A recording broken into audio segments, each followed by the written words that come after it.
Dans cet établissement pénitentiaire, le radon est sous étroite surveillance depuis 2012. Dans le gymnase et dans les salles de sport, les taux de concentration sont aujourd'hui au-dessus des normes en vigueur, des normes abaissées depuis cet été. Le radon ne doit plus dépasser 300 becquerels par mètre cube. Ce responsable syndical demande aujourd'hui des contrôles renforcés. Il y a des zones qui ne sont pas inspectées, donc il y a peut-être des choses à faire à ce niveau-là. Aujourd'hui, les personnels sont exposés depuis très longtemps. Les premiers relevés datent de 2012, l'établissement ouvert en 2008, donc on peut estimer raisonnablement que les personnels, pour certains, sont exposés depuis 10 ans à ce gaz qui est cancérigène. Le radon est un gaz radioactif, présent naturellement dans le sol. Les terres rouennaises sont particulièrement exposées.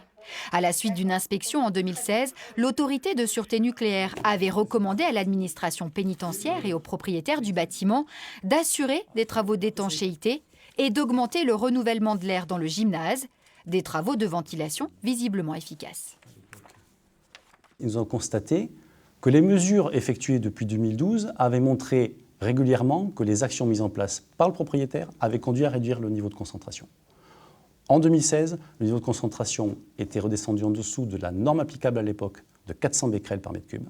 L'administration pénitentiaire entend aujourd'hui l'inquiétude de ses salariés. Elle confirme que les dosimètres de contrôle seront déployés au-delà du gymnase cet hiver.